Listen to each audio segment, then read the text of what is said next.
as a young person who grew up in a state where we were told that our biggest ambition in life was to assimilate whiteness. That if we were ever going to make it in life, we would need to find our way to be as close to whiteness as we possibly could. To the point that even when I was doing very well at school, it was assumed that the education I was getting in the school that I was in was insufficient. I was then quickly packaged and given a scholarship to white people's schools. When I got there, only the cleaners and the cooks and the ones who made tea were Black. And I remember not even being conscious of what was happening because I came home with an envelope with all of my merit certificates.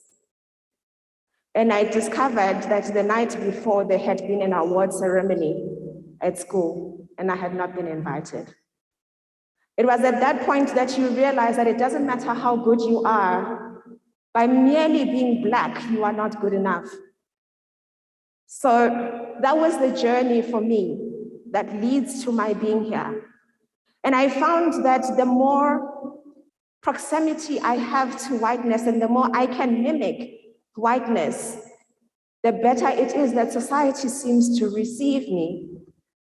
And subsequently, you get to understand why the message of Bantu Steve Biko, that this idea of assimilation is an idea that destroys you from within because it kills the very essence of who you are. I grew up as a brown child. I grew up as a child who did not acknowledge their own Blackness until you grow up and you wake up one day and you realize that in your brownness, you are not good enough still. You are not accepted into the spaces that you should be accepted to by virtue of your being Black. It is a raw wake-up call for many young Black South Africans. And I want to speak today to this idea of the fact that it is so important that the Black consciousness movement is alive today more than ever. Because unless you know who you are, the world will define you in ways that make you meaningless, that makes you insignificant. And Ubabu Steve Biko made it possible for me to look at someone that says you are worthy, you are someone, and you do not need to assimilate into something else in order for your own sense of being to be acknowledged. His message has made it possible for me to be able to stand here with dignity and pride and know that in my Blackness, I'm strong, I am worthy, and that I deserve dignity. And I do not have to wait for somebody to give me dignity. Well, Steve Biko, there's a quote that I want to read verbatim that speaks to me. He says, "People must not give into hardships of life. People must develop a hope." I look at South Africa today and I look at what has happened in the last few weeks or months ago when people didn't show up to vote. And I see a hopelessness that is designed by the system, because when you are hopeless, I can tell you who and what you are. I can tell you what you can and you cannot achieve. It is hopelessness that allows us to find ourselves currently in the hands of white people again, white leadership. It is that hopelessness that has led to us thinking that Black people are incapable of leading, that Black people are devoid of ideas. It is that hopelessness that has led to the almost, the Black consciousness movement sitting in the periphery of South African politics. I'm here to say, because Steve Biko was born again and all of us are here today, the message of Black consciousness, which is really a message of love, a self-love and self-determination. I'm here to say Steve Biko was born again so that you and I can take the message of hope back to our people and say the Zanyan People's Organization is coming back to inspire hope, is coming back to remind our people that they are worthy of the dignity they have been denied for so many years. Amandla! Amandla! I would have loved to have brought on Aza, who is on his way, our musician who's going to assist with some healing, which we know we all believe we need, but he's not here yet. So in his absence, I would like to just quickly acknowledge a few people, and I don't want to make the mistake of forgetting the people. I'd like to acknowledge the leadership of AZAPO that is present here today. I'd like to acknowledge the Steve Biko Foundation and the Biko family, represented today by Biko himself. I would like to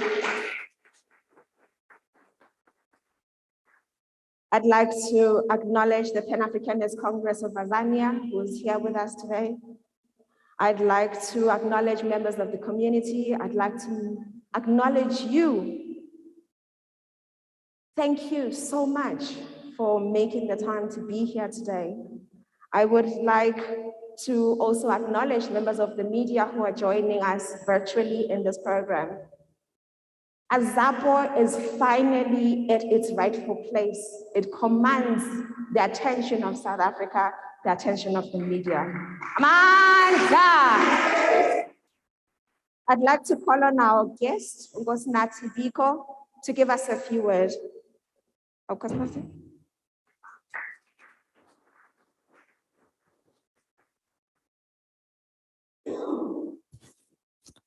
Can I just quickly start?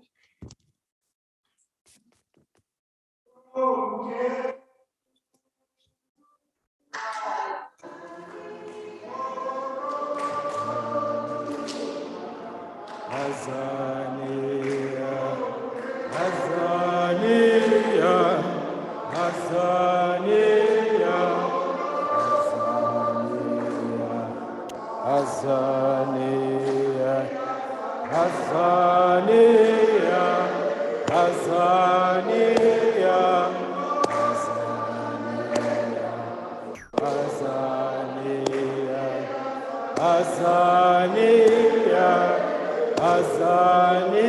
Azania,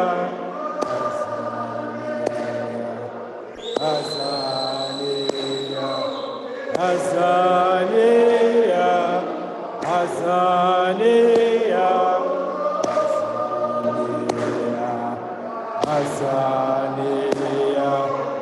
Azania, Azania,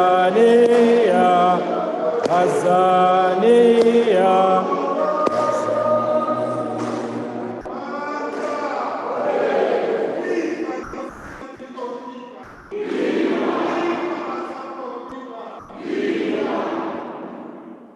Thank you, Towers.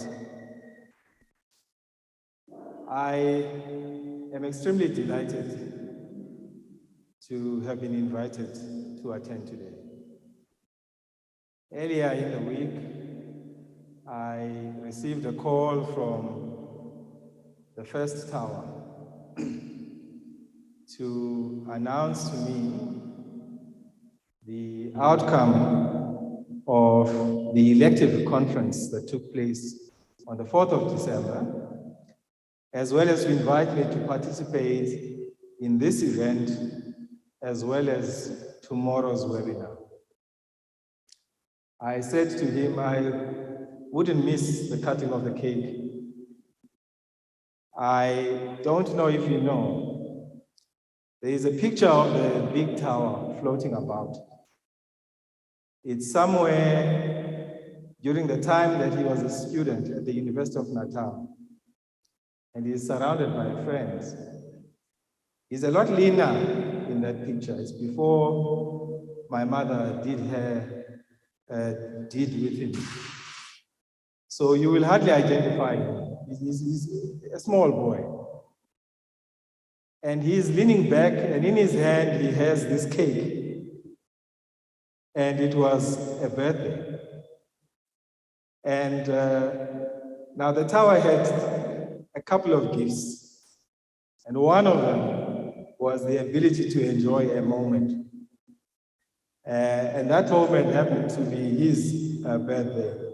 And so when I was invited, I said, I will come and represent the tower, if only to have his slice that he could not have today.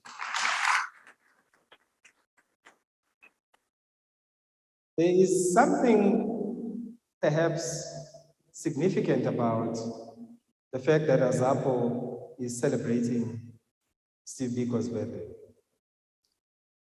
For many years, the emphasis of our political formations in the Black consciousness movement has tended to be on commemorations, usually around the moments of death. So the 12th of September being one, or when we remember Mapetla, Muntu Mieza, and many of our fallen comrades. Now there's nothing wrong with that, except that perhaps, unlike death, which signifies the end, birthdays signify the beginning. They bring to us the promise of a long runway of life ahead of us. And birthdays offer us the opportunity to focus on the person's life and the person's teachings. And therefore, the swing to begin to commemorate birthdays. And on a different day, I will tell you something about this birthday, and I think it might shock us all. But for now, I will leave it. It's a contested date within the family. That's all I'll say. Because the tower is said not to have wanted too big a gap between himself and his brother Kaya. And so some of us believe he fudged this date. And there is evidence that suggests that we might be correct. We will get back to that on a different day. We accept that this is his day, and we celebrate him today.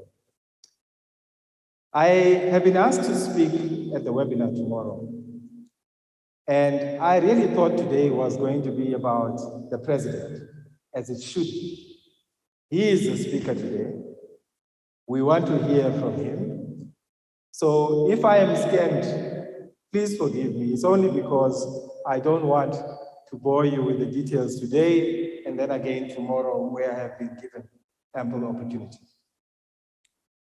But I did want to make a few remarks, particularly about the outcome of the forum. The first is that as I was sitting there, I suddenly realized that time has shifted. There is something that has moved. If the deputy president of AZAPO could very well be my daughter.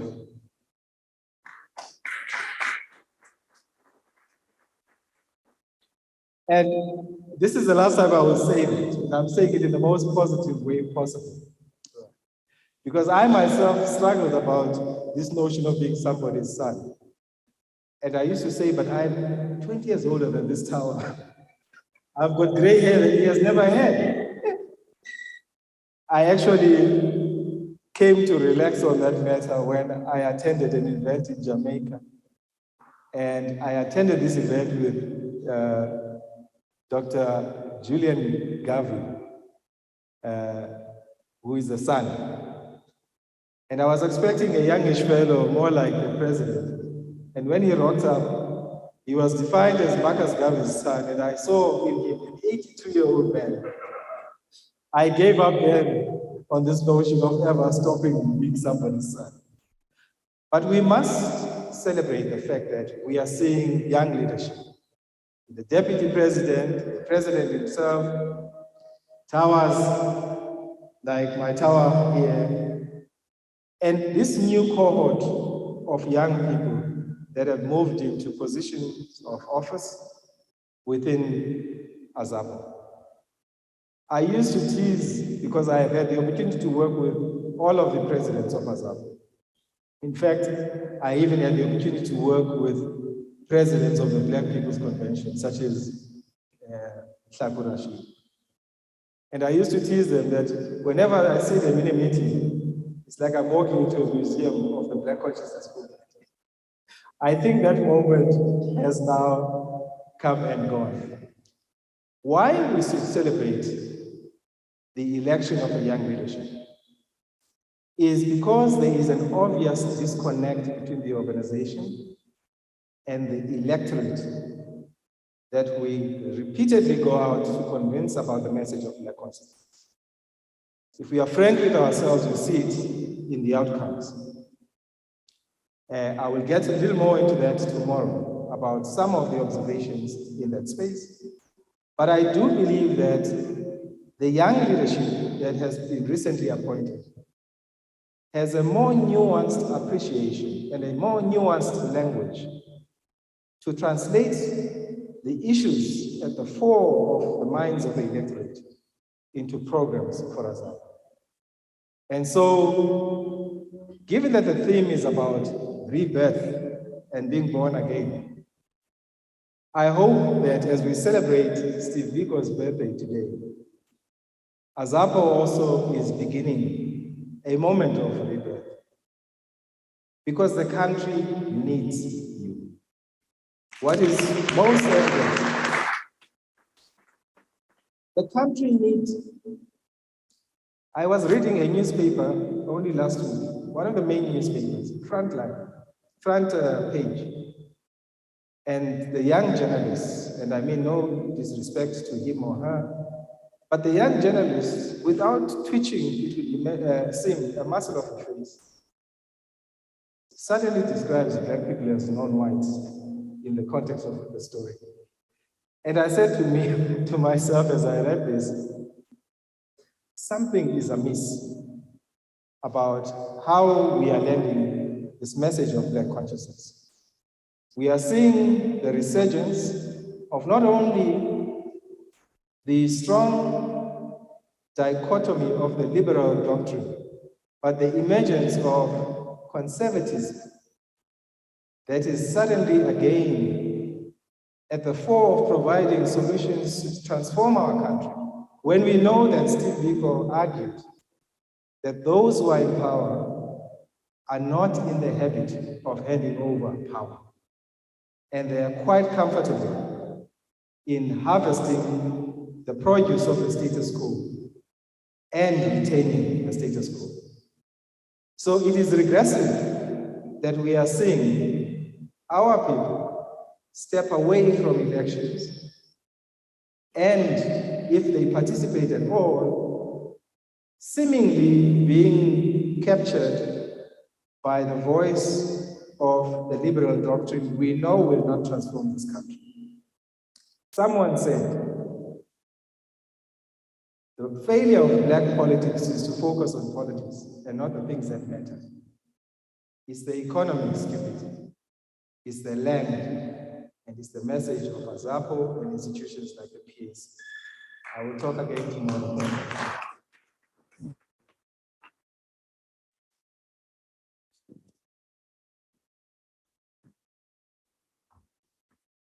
Viva Nkosinathi, viva! Viva Nkosinathi, viva! Viva the dying spirit of Steve Biko, viva! Amandla!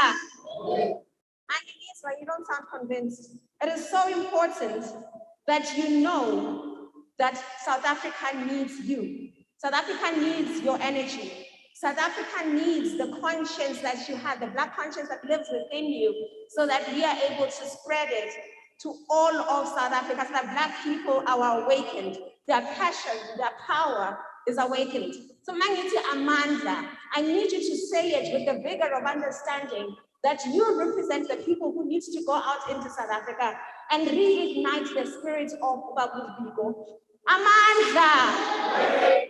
Amandla! Thank you for my comrades. Viva our president, viva! Viva President Nelvis Qekema, viva. Viva AZAPO, viva. Viva the Black Consciousness Movement, viva. Aibu, yay! I'd like to call on our president to give us an address.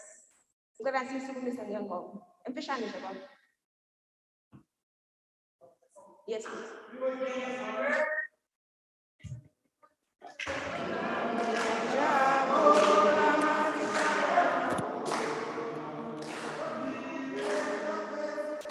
Sharon.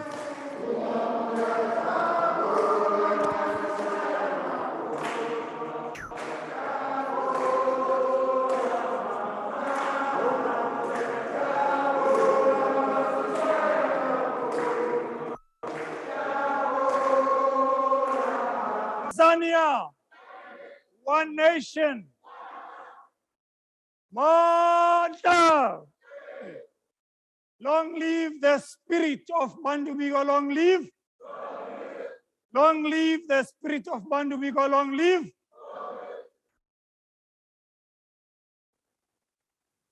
Thank you very much. I must just start by saying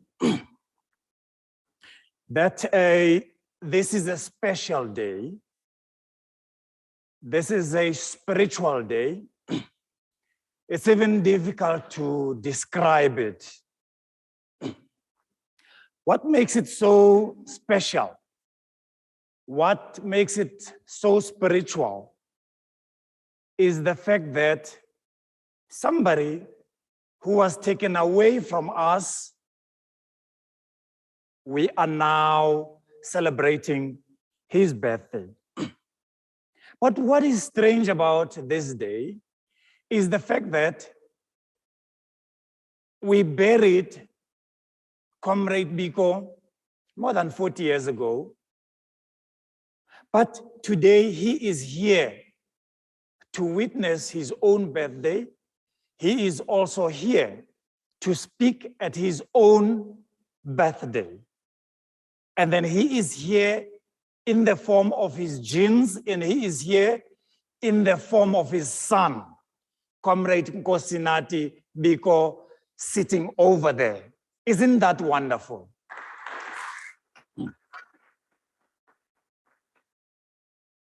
And so it is right that Comrade Nkosinathi, that on behalf of AZAPO, my AZAPO, your AZAPO, our AZAPO, that I should thank you for being here at your own birthday celebration.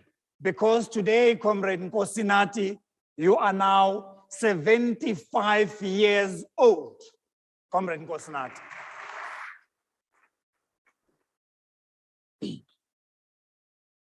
You are in trouble because what the difficulty with you is that it was as though Biko never really wanted to leave, and he was not ready to leave because you are his splitting image. You are exactly those of us who never touched his hand, those of us who never saw him, those of us who never heard his physical and live voice. Through you, Biko was able to say, if you didn't see me now. If you didn't hear me now. And then through Nkosinathi, Biko lives. And through his own works, Biko lives. And I wanted to make this point that in an African way of life, in a Black way of life, in a spiritual way of life, there is something that you need to understand. And that something you need to understand is that there is something again special about Steve, about Biko. Not only special, but I think it is exceptionally special about Biko. Exceptionally special about Biko. And I think there is something that many people are unable to understand about Biko.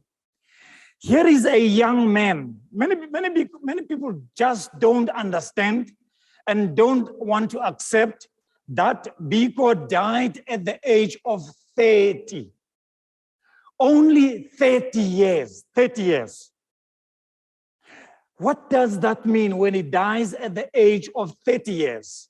What that means is that he only lived active political life only for a decade, which means Biko conquered the world, Biko said it all, so much that there is nothing, and it's so difficult to say anything new after what Steve said. Yet Biko said all that within a short space of a decade. Steve did everything. He was able to set up clinics for Black people, set up literacy schools for Black people. He was only able to do that within a decade, only within a decade.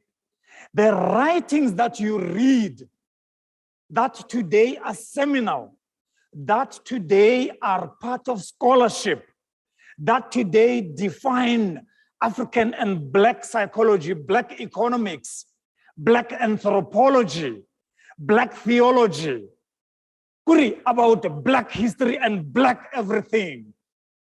All those things, all those writings were crafted within, just as he was only a teenager.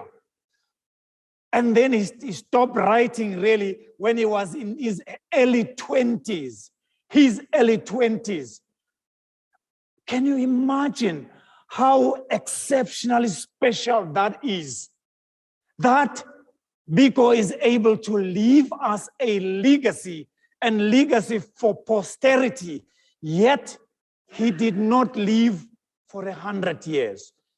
Because many people and many leaders are able, are gifted to live for 100 years. But for him, a decade within which to do all these things was enough. This is the speciality, the profundity about Biko.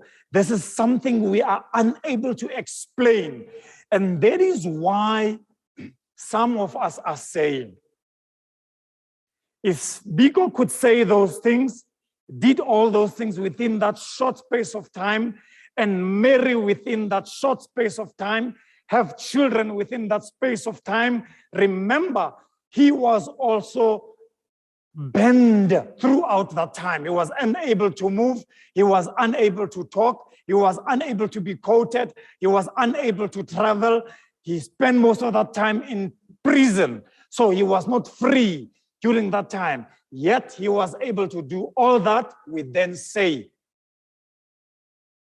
Steve Biko must be a reincarnate. Steve Biko must be a reincarnate.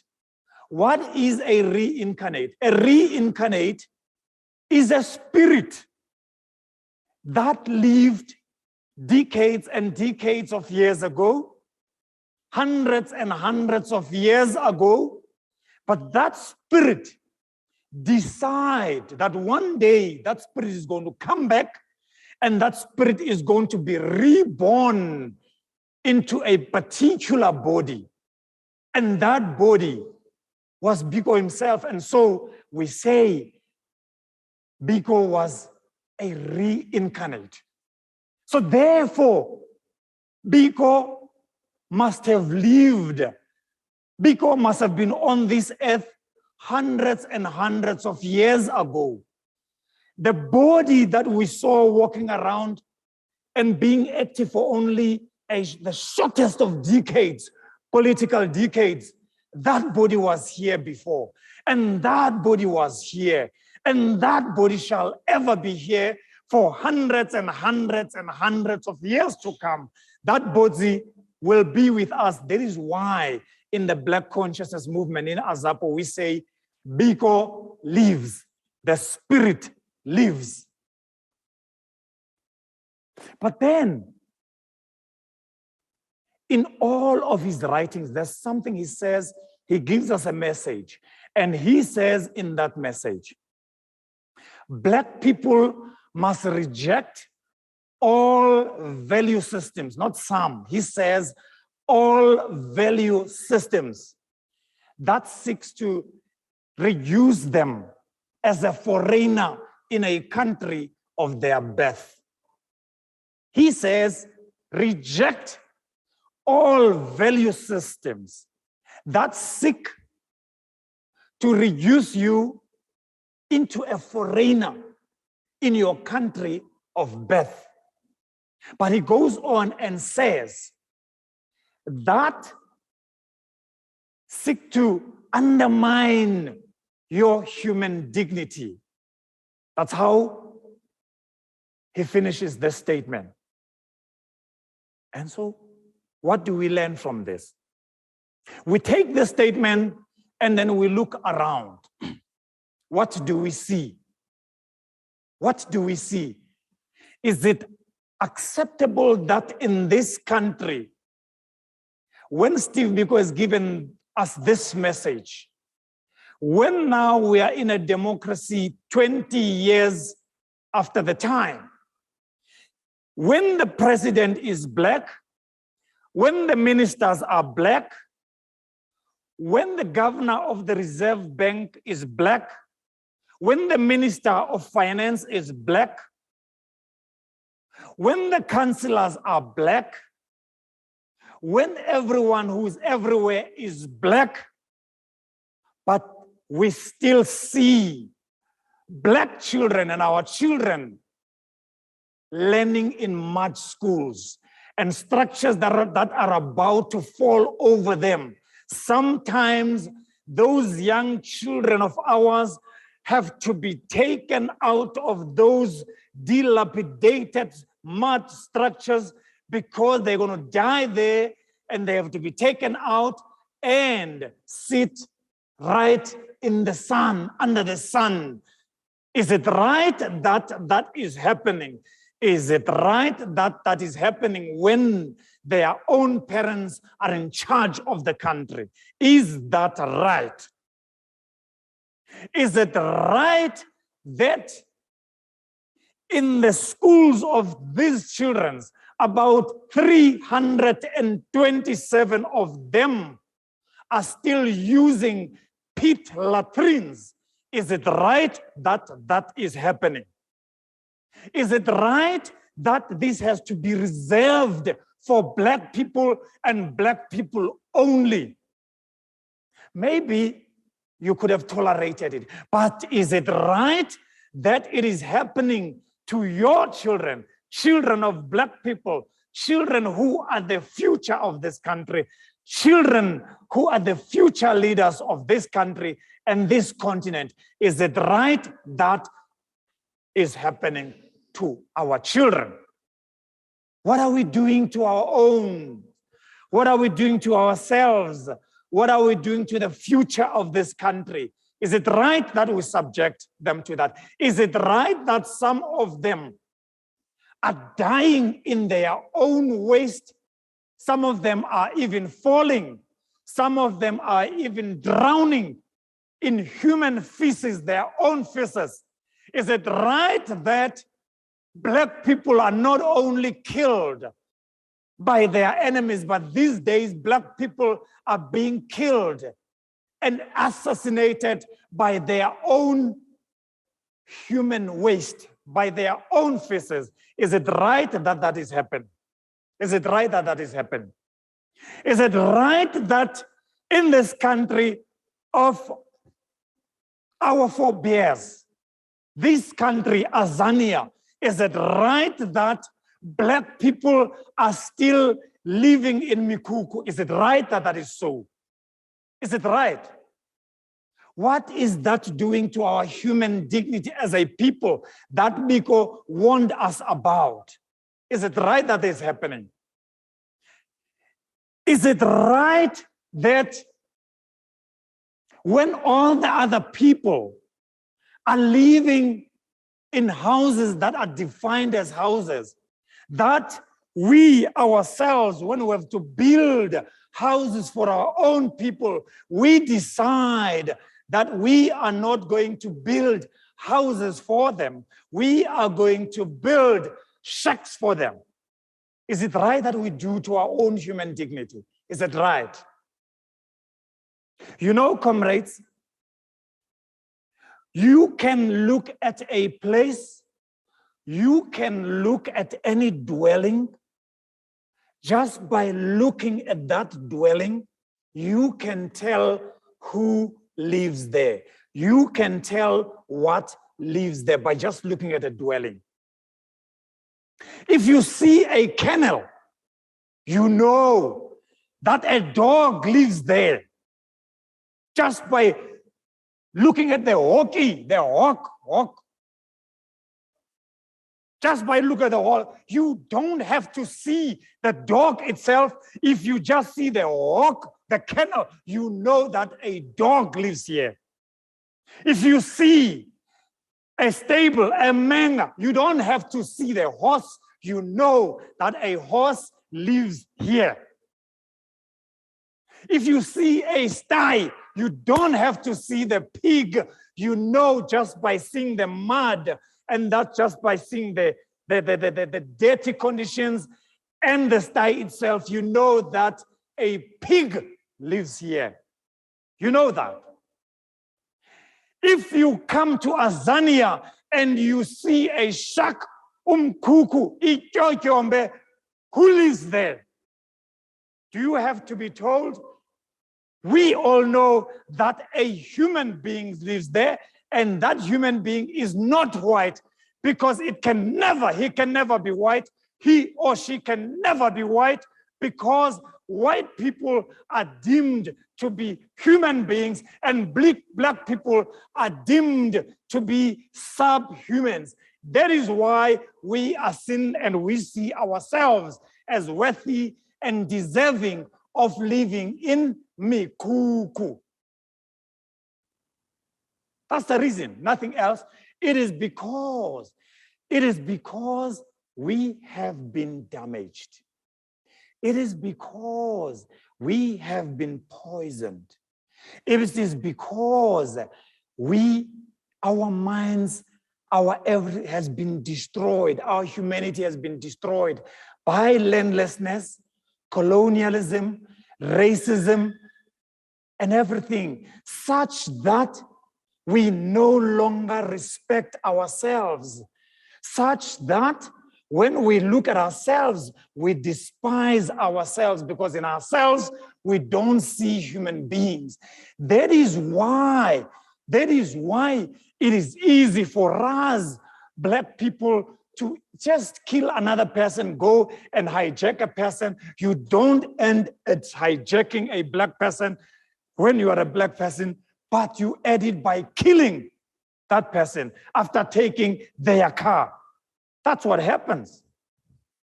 That's because we lack self-respect.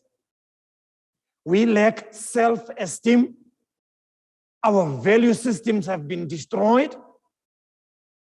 We don't respect ourselves. That's why we do these kind of things. And so at this point in time, let me take the opportunity and now talk to Biko himself, our father.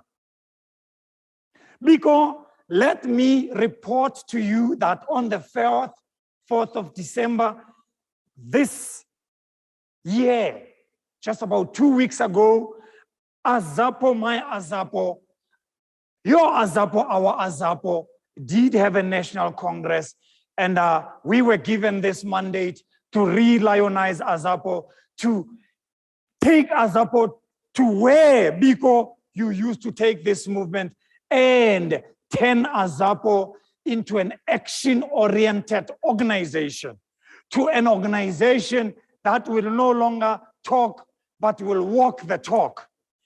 An organization that will kick, an organization that will run, an organization that will slap, an organization that will not tolerate the victimization of black people either by landlessness, colonialism, or by racism itself. This organization has been given that mandate, but the mandate we were given over on top of that, Biko, was to say, first of all, as we walk out of this Congress, let us go and find the PAC of Sobukwe. We were given that mandate.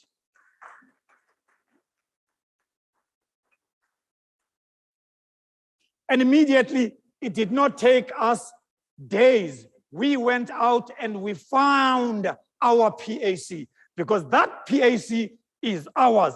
That Sobukwe is ours. We are Sobukwe, we are Biko, we are PAC. So we found them and we spoke to them and we sat down. When we sat down, we agreed with the PAC. It was myself and the president of the PAC, the two of us alone, and then we agreed that we are going to move into a united front. The reason why we do that, it is because AZAPO and the PAC are flesh of the same flesh, blood of the same blood, and bone of the same bone. There is no reason why we are apart as AZAPO and the PAC. There's no reason whatsoever. No reason.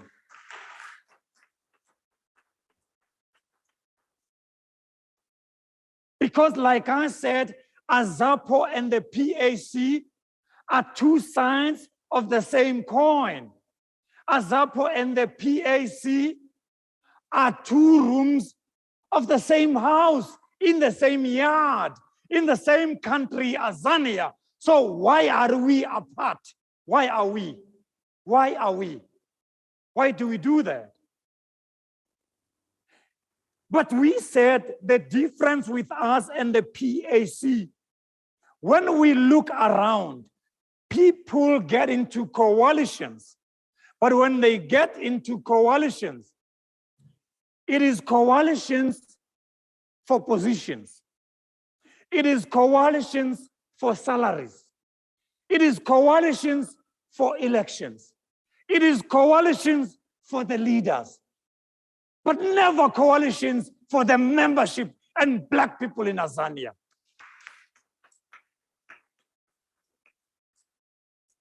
This time around, we are saying as AZAPO and the PAC, we shall not wait until on the eve of the next elections, but we will start now. We will start yesterday. We move into a united front, but this one will be a fighting united front where we fight alongside our people and we champion the struggles of our people. We ensure where our people are landless, we find a solution to that.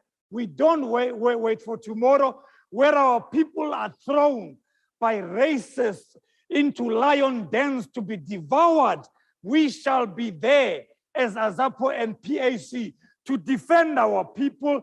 We will come between the flesh of our people and the jaws of the lions. We will be there and we shall be there. When our people are thrown into Mikuku, we will be there to say that this is not where we belong as human beings. This is not a human settlement. This is not a human dwelling. We shall be there as AZAPO and the PAC. That's the vow.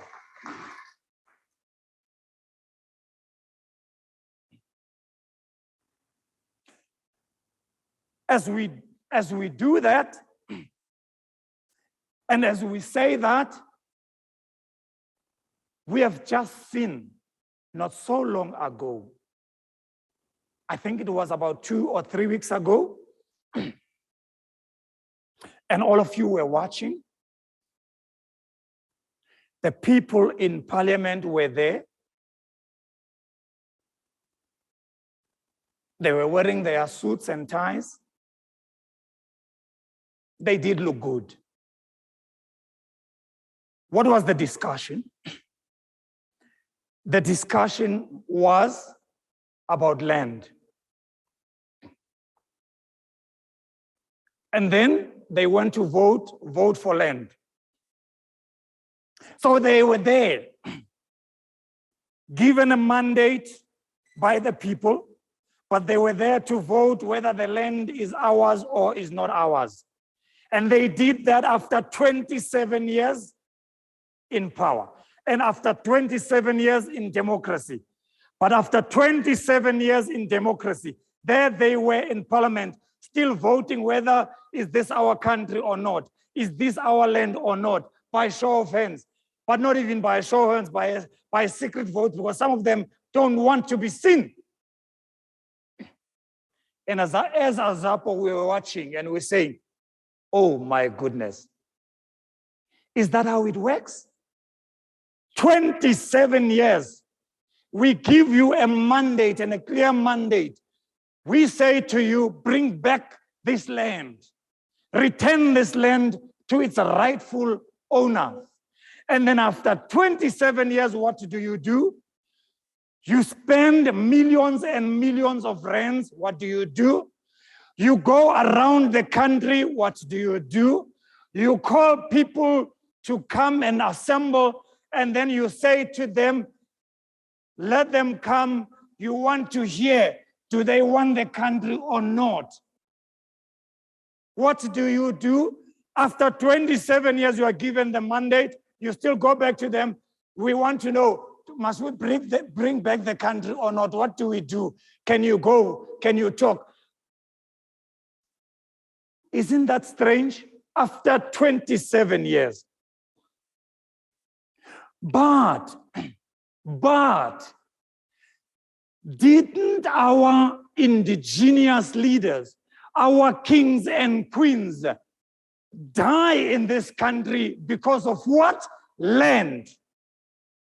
Today, we have a Hintsa, King Hintsa, who was beheaded. Even before he was beheaded, he was there. They were making a toy of him. On his land of birth, they were there, even pulling his teeth whilst he was alive, kicking him down. But not only that, but they beheaded him and then took his head. They took his head. They went with our heads overseas, over shores, to show that they have the land, they have our head. After that, after 27 years, you still have people who come to us and say, do you want the land or you don't want it? Tell us. Were we not told that there were people who waged land wars for about 100 years, non-stop, 100 years, century, 100 years, they are dying not stop, dying not stop. They'll come back, they'll come back, they'll come back again, they'll come back again. And after that, we give you this land, we give you this land, this country, we give you power, you come to us. What do we do? Do we bring back the land or what do you want? Is that fair?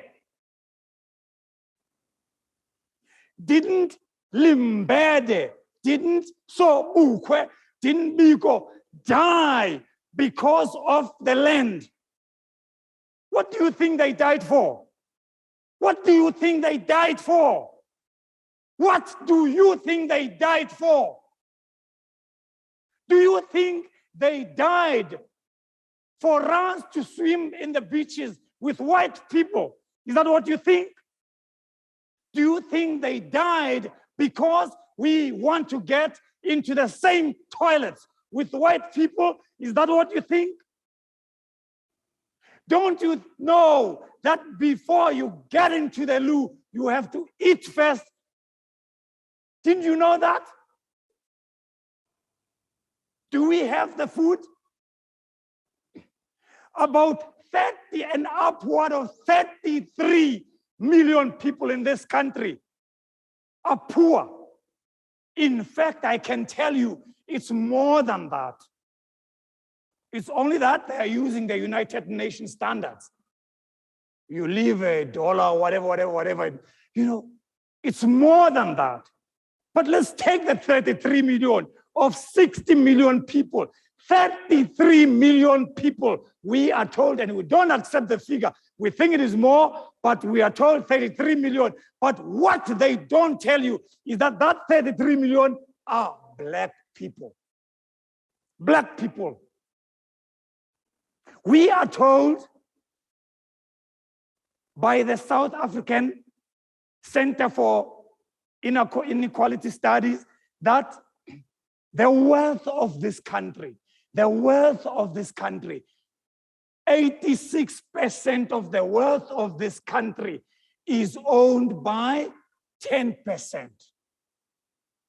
86% of the total wealth of this country is owned by 10%. But what they don't tell you is that 10% are white people. In that 10%, is it fair that after 27 years in charge, the wealth is still in the hands of not black people, but other people? If you go to the Johannesburg Stock Exchange, it's less than 2% of black people you find, black companies you find there. Is that fair? These are the questions that we are asking. Is that fair? And so, as I sit down, I want to make this point that, comrades, we have vowed, Biko, working or fighting alongside the PAC, of course, that we shall fight for our land. Because what happened in Parliament was a mockery. They went to Parliament and then they drafted a bill. And then in that bill, they were saying they will expropriate only the useless land. You didn't hear me. It is written down. They're saying they will expropriate only the unused land. And then unused land is, in quotes, useless land. They say they will not touch the land that has been taken by the thieves by force. They're saying that land on which white companies and white wealth and white everything is located and then grows from, that one they will not touch. They will only go to the barren 13% that we were given by the same racism, by the same colonialism. But even of that 13%, they are going to wrestle with the kings and queens and whatever, because those ones they find as soft targets. But they said they will not touch the real land. They will not touch productive land. They will not touch the land from which white commercial farmers are settled. They will not touch that one. And we are saying this is where our struggle is going to be. And we are saying this is exactly where we are going to go. And then we are saying when we move together, we will start with residential land and check what is happening there in the residential land. Because it is not acceptable that black people are still and have to, in this day and age and time, be seen as worthy and deserving of not living in towns, but in townships. There is no such a word in the world. Township you will only find in South Africa, because township is a product of racism. Township is a product of colonialism. Township is a product of undermining the human dignity of black people. And we are saying we are not deserving of living in township. That matter has to be addressed, because apartheid spatial development has to be attended to. There is no way we as black people, we shall be seen as people of Mikuku, as people of the townships. It shall not be. It shall not be that Runa in our own country, even when we get into restaurants, African food is not to be found there. When you get in there, you are going to get a European continental dish. You are going to get fresh fries. You are going to get Italian pizza. You are going to get USA this, USA and that. And there is nothing African in our own restaurants. We are saying that is not acceptable. This is Africa, and Africans live here. Our food must be there. It shall not be acceptable that Black people are not seen as people worthy of eating and eating the chicken, but for them, they must go outside the kitchen and eat the heads and eat mauto, amanina, the legs and feet and the head. We saying that is not acceptable. When other people arrived in this country, they found us with poultry. They found us with our chicken, our headstock and everything. It is not acceptable that Black people are seen as people who can only eat muhodu, malamuhodu. Now we must go outside the cow. We can't get inside and eat the T-bone and all the other things that people eat. We saying that time is gone because we know that when they came here, they came with 3 ships. We know that. And we know when they came with those 3 ships, we know there were no cattle, there were no poultry in those 3 ships. In fact, there were only diseases and scalams and thieves and land thieves in those. In fact, we know that diseases were flowing from their flesh, as Madingwane says, and therefore it is not acceptable that we are told by people who never came with cattle that we cannot eat the T-bone steak.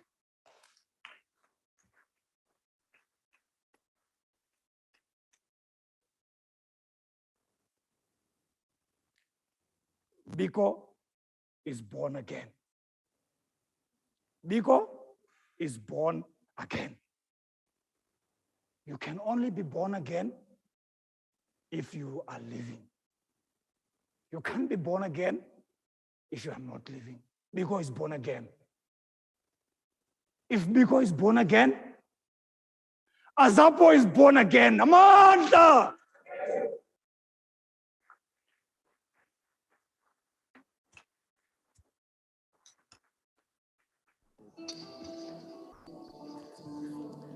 Towers.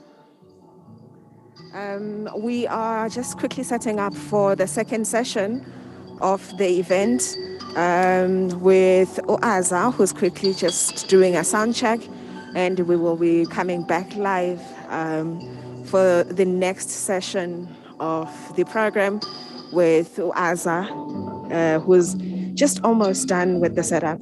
Thank you, comrades. So do not log off. The event is not over yet.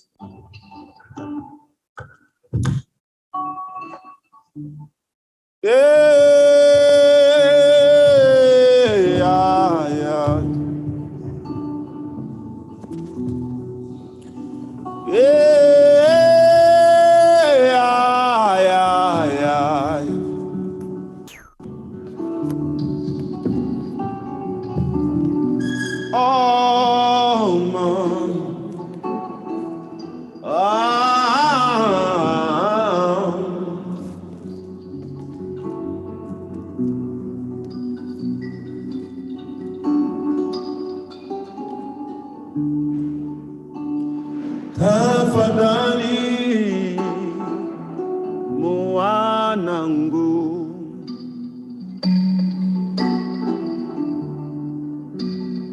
tafadhali mwanangu,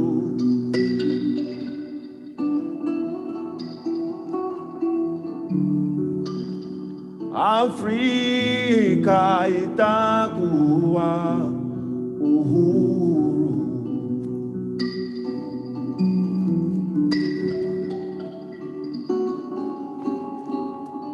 Afrika itakuwa uhuru, tutaweza, tutaweza, tutaweza.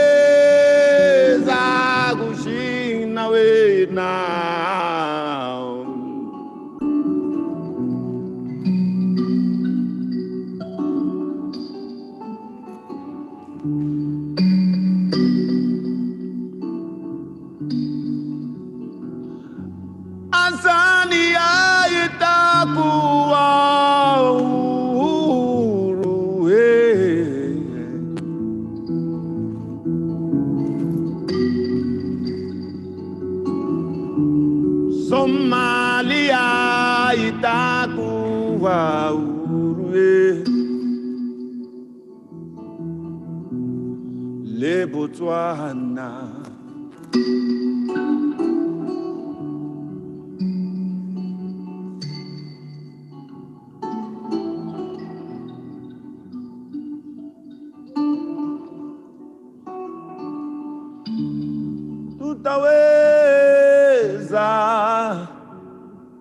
tutaweza kushinda wena Azania Azania Azania Azania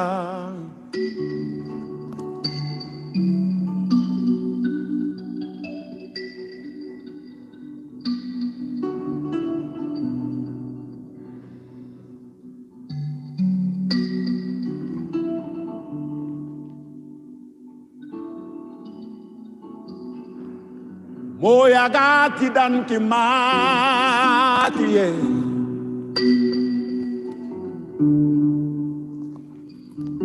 Moya ga Robert Sobukwe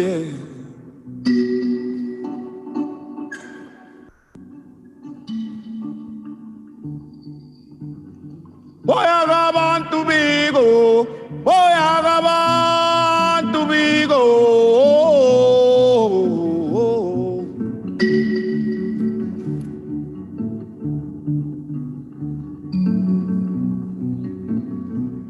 Moya ga Thomas Sankara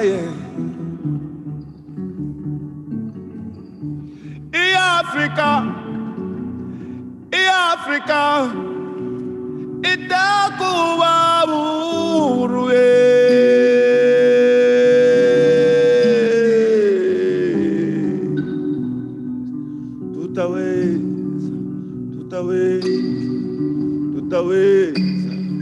tutaweza kushinda we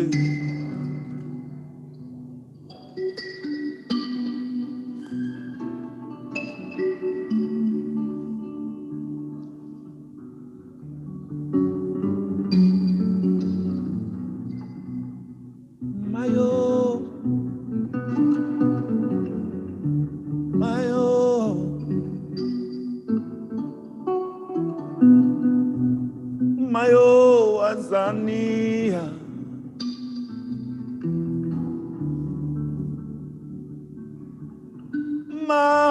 Mayo Azania Azania Azania itakuwa uhuru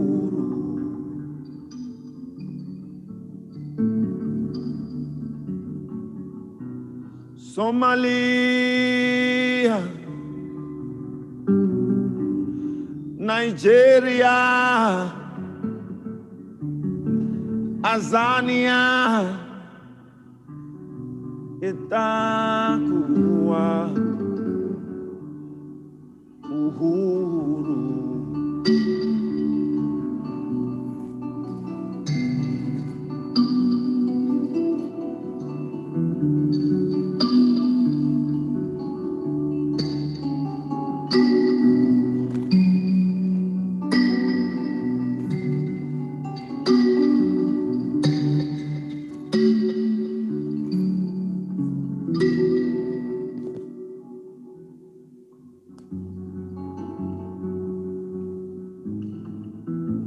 Ours is a long journey which must be made short, quickly by blood,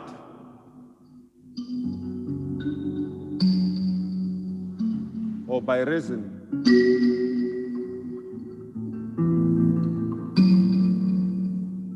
Our issue starts with the land. It does not end with the land. It goes beyond. It wants the sea. It also wants the sky,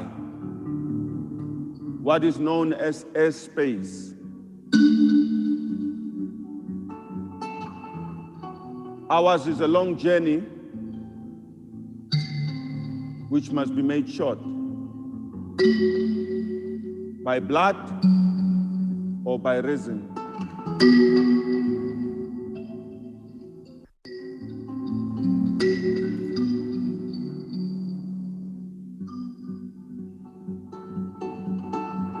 We want to play music until playing is normal, but what remains is becoming better people, better people, better people.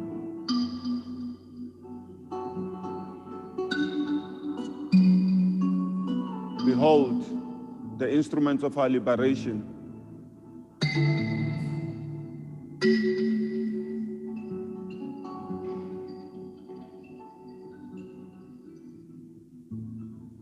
Azania.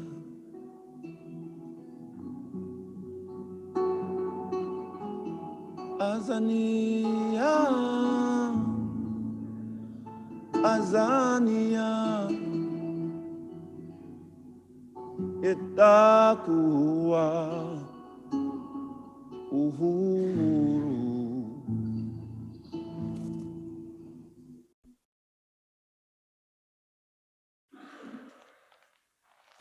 Tobela dumelang, greetings, revolutionary Christians.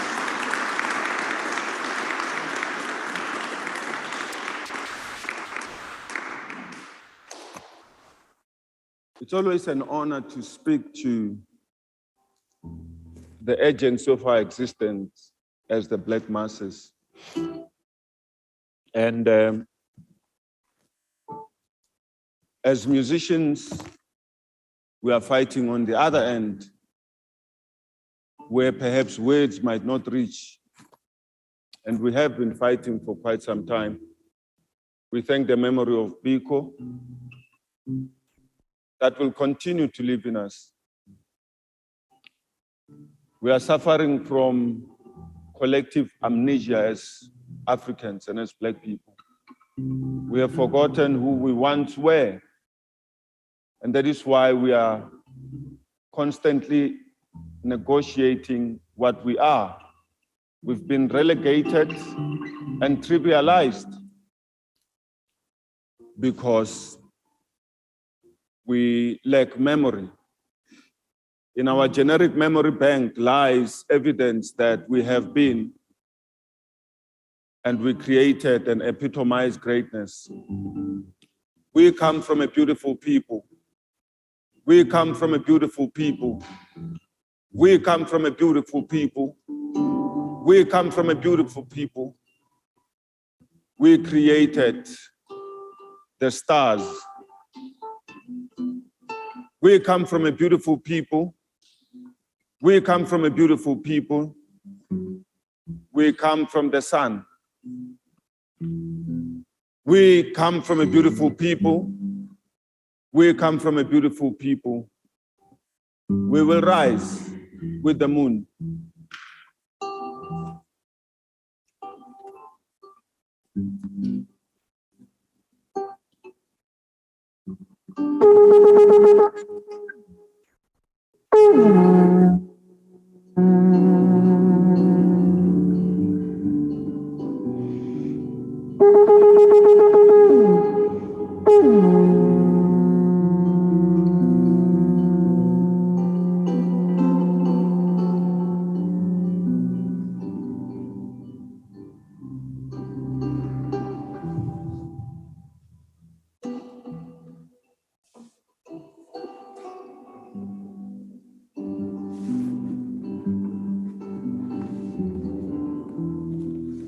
Banake,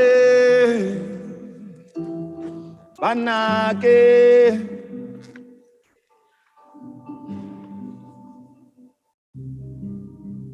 zogang, zogang, zogang, zogang, zogang, zogang.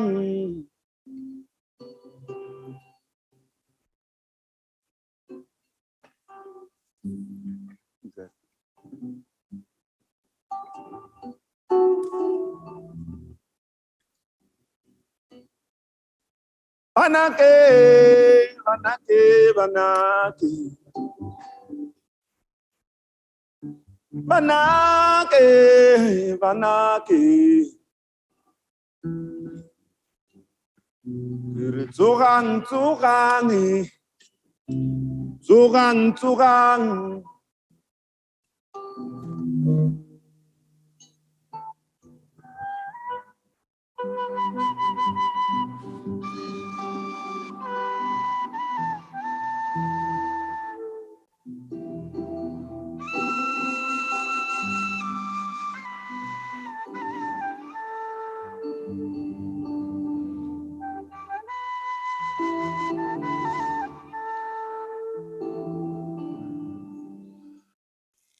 We can celebrate. I get it, it's a celebration.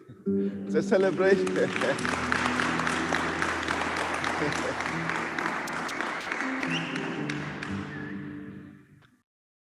I think sometimes when we dance, there's this expression that we lose ourselves. And I think we've been taken advantage of because we like dancing.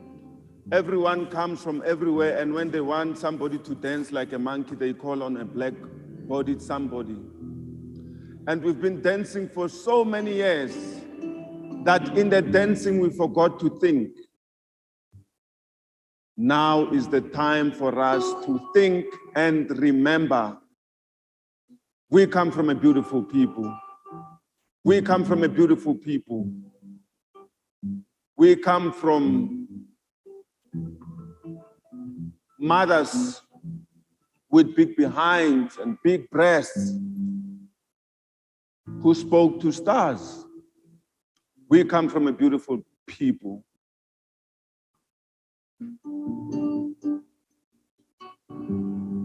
Vanake, Vanake.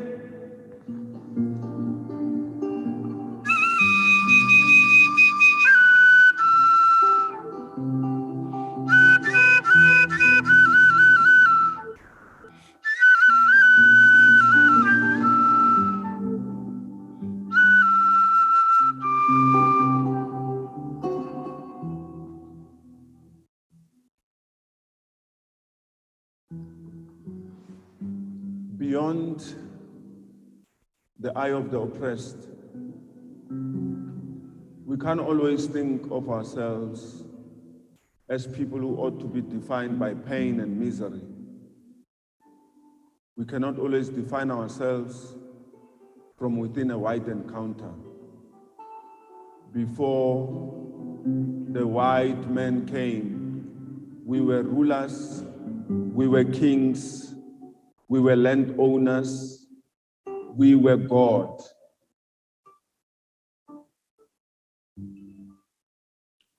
Without the aura, ka ntle ga seriti, ka ntle ga lefatshe, we are reduced to people who negotiate for being.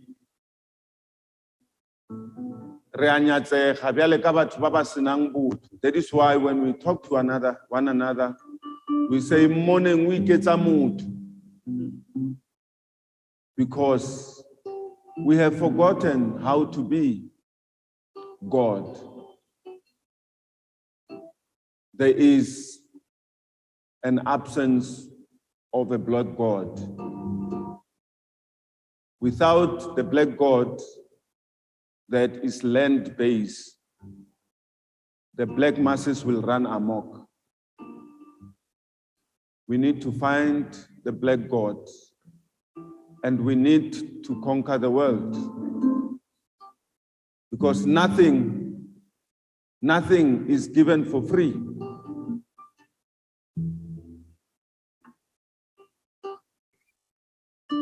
Vanake, Vanake.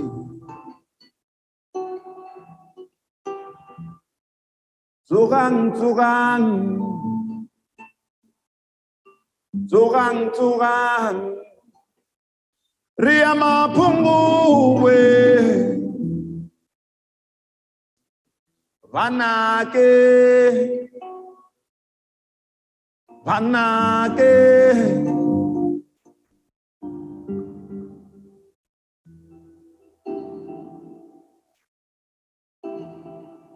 Our children have got to be given a different weapon to fight the enemy.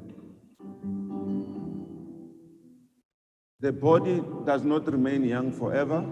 Those that have fought many years ago, today they are fighting through memory. The tools that we will give for those who come is for them to fight a different battle, the battle of the mind. We have to reimagine Black existence. We have to create a neo-African with a neo set of values. We have to fight from a different corner. The mind is the battlefield. The mind is the battlefield, and the mind is the weapon. We have to fight from a different position. We have to go beyond defining ourselves through pain and trauma. We are not the epitome of pain. Pain was not born when Black was born. We are not pain. We are not pain. I'll tell you what we are. We are God. We are God.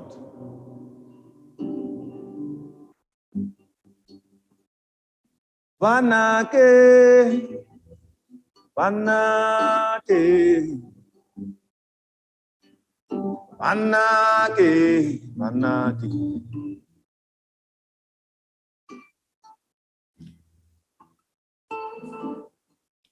I'll just do a last, I've been asked to do just a minute, so I'll just do a snippet of something in my head. Marikana was an epitome of our demise when we become what we have despised most. This is what we become. We become Marikana, we become Ibodu. Hasiriti Sitsama. When innocence is lost, mystery vanishes with it. When innocence is lost, mystery vanishes with it. We are a gross accumulation and product of our imagination, without which we have no being. If we cannot locate where we've been, what we've been, if we cannot locate how we've come to be here, we are posing a threat into our not so distant future. We have to remember, Black people, we are not the pain that you see. We are not what is displayed in the screens of the people in the West when they define pain and misery. We are bigger than that. We are the glory that they want to keep away. Least we remember who we are, who we were. If we can remember, things will never be the same. There's a song I wrote about Marikana. I'll attempt to go for it.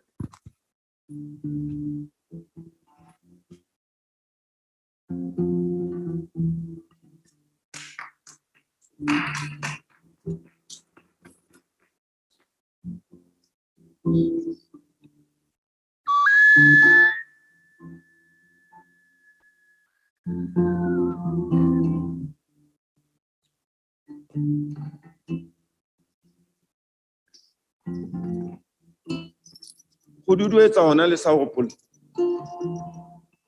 That's about who do it. Remember, guys.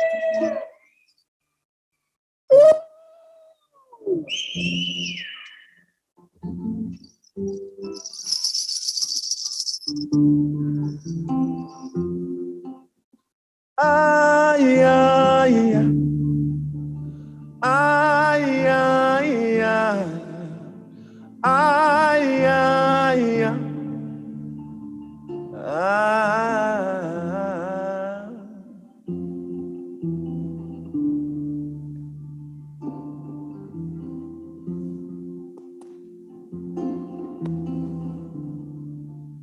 If Ifukena mpundu iya kwale joni iya kudireni iya chela kolite ye kufika na majambo yitirela mala yitirela mala.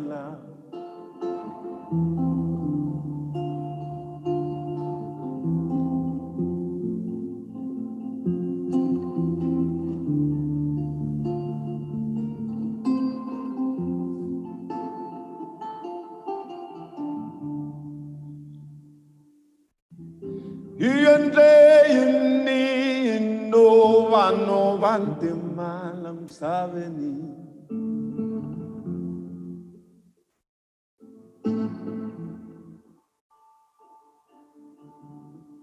Yende yini no vante malam sabeni. Lam sabeni. Lam sabeni. Lam sabeni. Mayo. Mayo.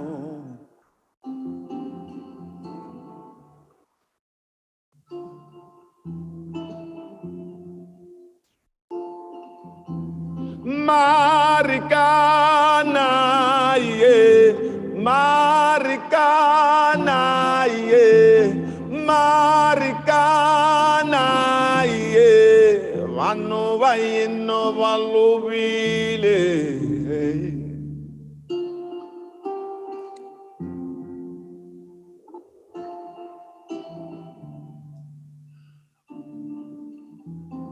Marikana ye, Marikana ye, Marikana ye, vano vaina valuvile.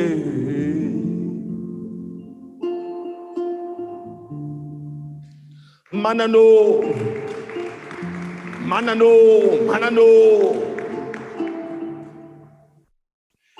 Itweleni musiwano. Nobody will ever feel pity for you. You are on your own. Black man, black woman, you are on your own.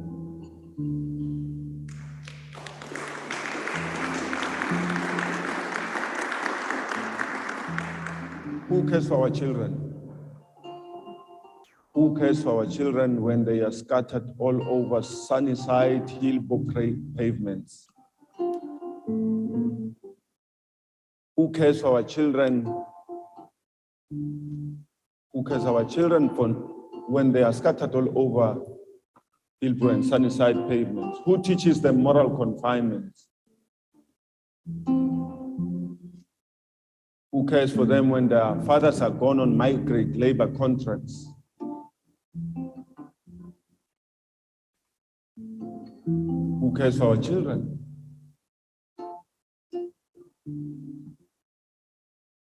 Autism and crime is a product of the society which does not care. We have become what we despise most.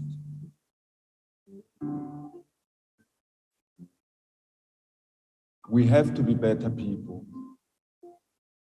Black people, we have to be better people. Marikana is the site of the worst image of us.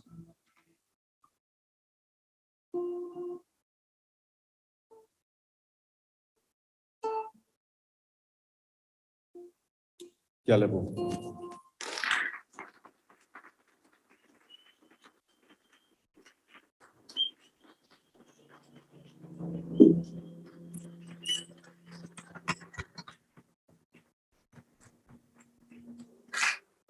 Amandla, Amandla, one Azania, one nation. Thank you. Comrades, mine is a very simple task. to preside over the cutting of the cake. A moment that must symbolize our cheerfulness as we witness the movement of Bantu Biko celebrating his birthday. And I am going to invite the leadership, the president of AZAPO, the deputy president, and the birthday boy to come over as we do the cutting of the cake.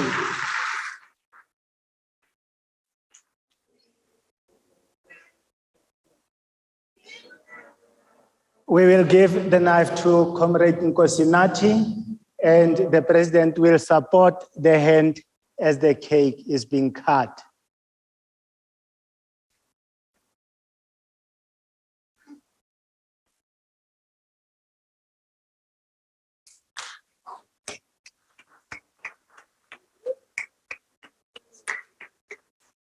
Thank you so much, comrades. Thank you.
Go strategically.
Thank you, comrades.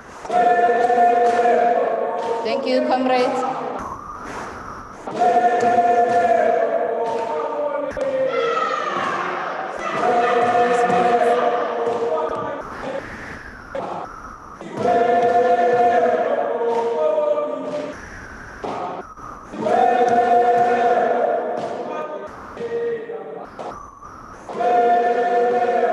Amandla!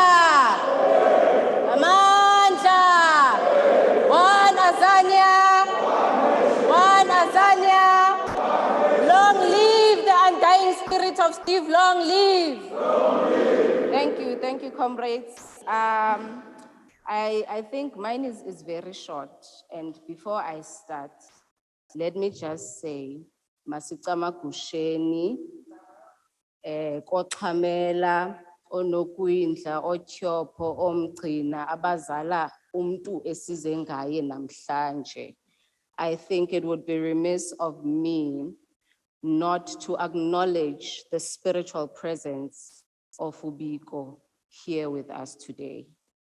It would be remiss of me not to acknowledge the spirit of our ancestors here with me today.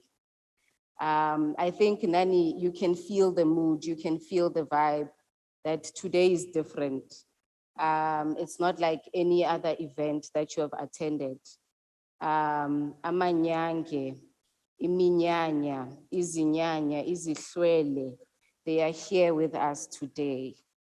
In the voices that echo through the performance, Yagabut Aza, we are called to go find ourselves before the white man. We are called to go find our superiority scientifically and otherwise before the white man came to corrupt us. We are called to reconnect with our being, which is why today was significant for us to honor the life of Biko. We did not celebrate him enough. He was only 30 years old when he died. And look at the amount of things he has achieved across the globe. And if we do not acknowledge the ancestral spirits that brought him to this earth for him to lead us, to guide us into the return of ourselves, then it would be remiss. All of this would be in vain. So allow me to acknowledge the presence yabantu abadala abahamba nathi namhlanje. All of this would not be possible if Steve did not stand up and say, I'm going to lay my life on the ground. I am going to sacrifice with blood for my people, for the Black consciousness of my people, for the liberation of the minds and souls of the people at the hands of the oppressors. I would like to thank the leadership of the Azanian People's Organization for being consistent in remembering Biko, for being consistent and dedicated in bringing back Biko to the people where he belongs. I'd like to thank Umdeni Biko for taking the time, through the presence of Nkosinathi today, to take the time to be with us here today. You could have been doing other things, but you were not compelled to be here. You've seen many of these events, many commemorative events in his name, some honest, some not, but you chose to be here with us today, and we don't take that for granted. We appreciate it.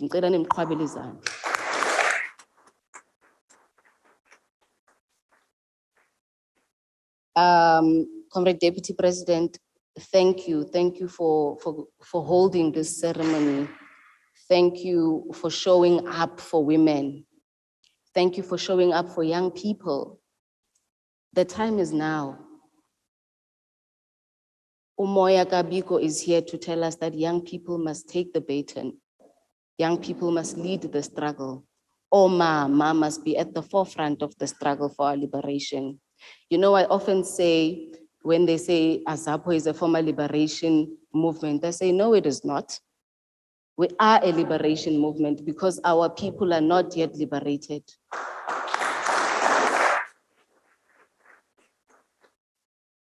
I would like to thank the PAC for gracing us with their presence today. As the president has already remarked in his speech, that we are going to work hand in hand towards the liberation of our people. We are going to work hand in hand towards the fight to repossess the land, to repossess the seas, to repossess the sky and everything else that is ours. We are going to do it as a united front. So thank you for being here.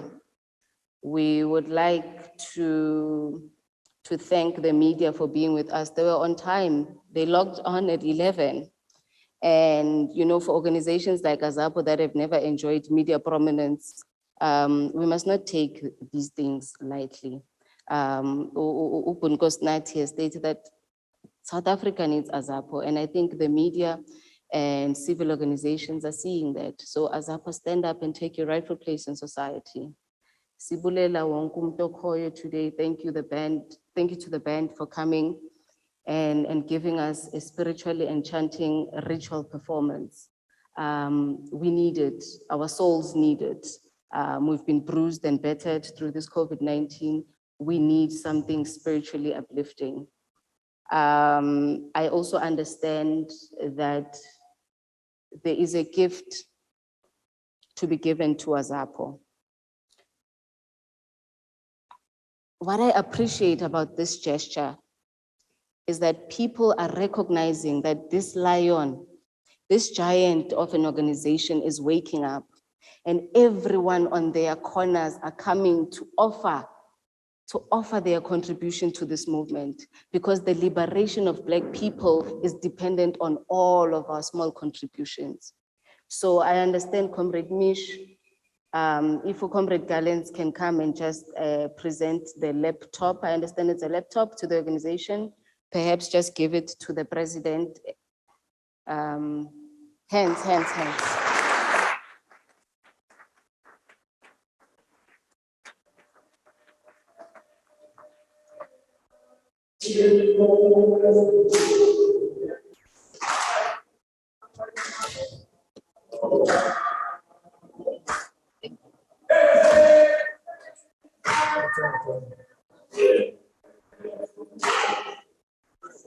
You can just press the button.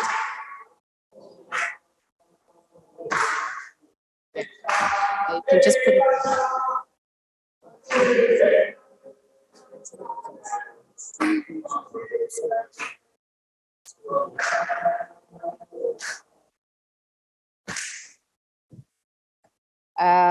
Thank you so much, Comrade Gallens.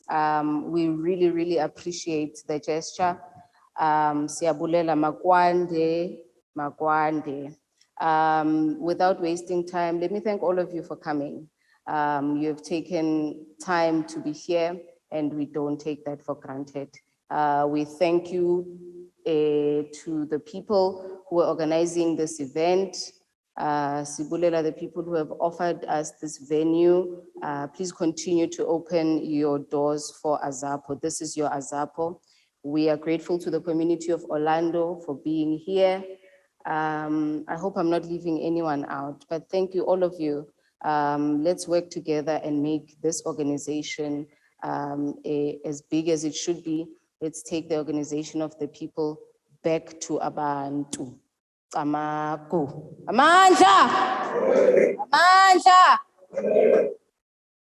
Now you can join us as we cut the cake. You can eat the cake and celebrate. Comrade Aza, serenade us.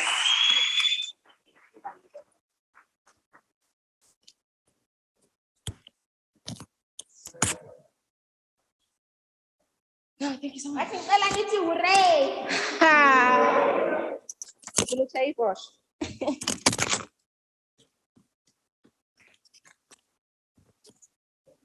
Yeah.